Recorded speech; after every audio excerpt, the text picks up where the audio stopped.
Une flambée de violence signalée au Congo a poussé le gouvernement à admettre la perte d'un certain nombre de soldats dans la région du Poul, où ils font face aux hommes de Frédéric Binchamou, alias Pasteur Ntoumi.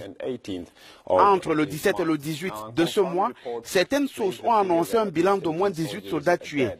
Le conflit et les violences dans le Poul ne sont pas récents, une situation que dénonce le Parti congolais du travail au pouvoir, car elle est à l'origine de nombreuses ruptures dans les échanges entre la capitale économique Pointe-Noire et Brazzaville, la cité administrative.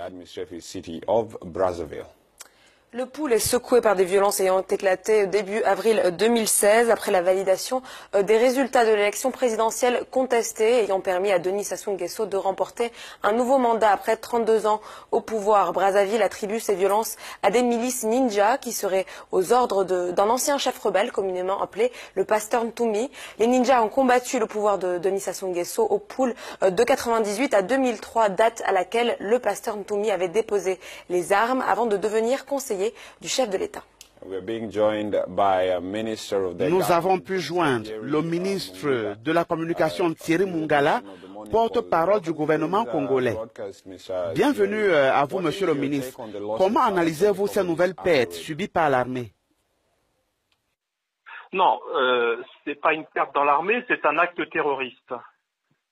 Et un acte terroriste, par principe, est quelque chose d'imprévisible, de lâche, puisqu'en général les terroristes surgissent, agissent et disparaissent.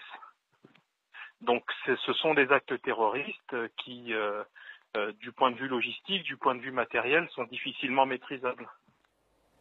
Monsieur le ministre, cela fait plus d'un an que la situation est délétère dans certains départements du Poul. Et visiblement, les choses semblent loin de s'arranger. La situation est délicate sur le plan humanitaire parce que les zones qui ont été mises en insécurité l'ont été du fait des terroristes de M. Ntoumi. Vous aurez remarqué que la situation est la suivante. Les zones mises en insécurité ont vu les populations se déplacer de ces zones sous la pression des miliciens de M. Ntoumi vers les zones qui sont sécurisées par la force publique.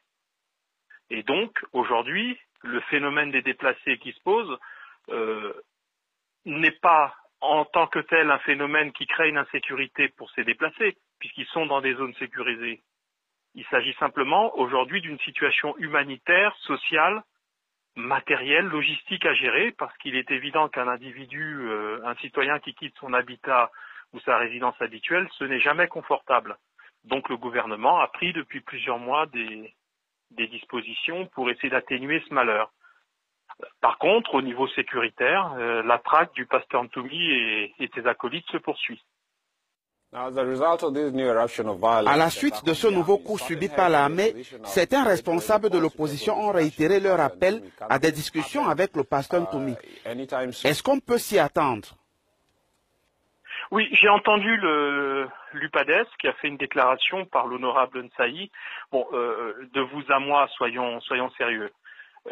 J'ai entendu qu'il voulait que le président ou le gouvernement fasse une déclaration radio-télévisée pour annoncer que l'armée arrêtait de poursuivre et de traquer M. Ntoumi qui est l'objet d'un mandat d'arrêt.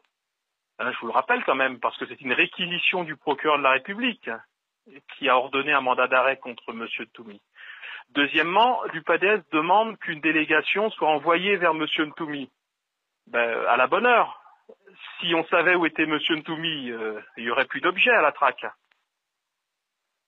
De vous à moi, soyons sérieux. Ce sont des propositions qui ont été faites par l'UPADES il y a quelques mois. M. Tsati Mabiala les avait formulées à l'Assemblée nationale, mais vous voyez bien que ce n'est pas opératoire. C'est comme si aujourd'hui on demandait à un État sérieux d'envoyer un message à Daesh pour dire on veut négocier. On va négocier quoi avec des terroristes? Il ne s'agit pas d'autre chose que de demander à M. Ntoumi soit de se rendre, soit malheureusement d'être capturé dès que ce sera possible. C'était Thierry Mungala, porte-parole du gouvernement congolais et ministre de la Communication. Nous avons également pu joindre Charlin Kimani, un activiste qui a récemment visité la région du Poul. Monsieur Kimani, vous vous êtes rendu dans certaines localités dans le Poul. Quelle impression générale? J'étais dans la localité de Kibossi. J'étais dans la localité de Minduli, en passant, et nous avons essayé de constater ce qui se passe là-bas, pour essayer un peu de voir comment les populations vivent. En tout cas, cela est criard et cela est inacceptable. Vous savez très bien que les populations du Poul sont coupées de la sérénité et donc de la quiétude il y a de cela une année. Les citoyens sont malnutrés, certaines personnes qui ont la possibilité de quitter cette partie. Mais je pense que la solution n'est pas là. La solution n'est pas là.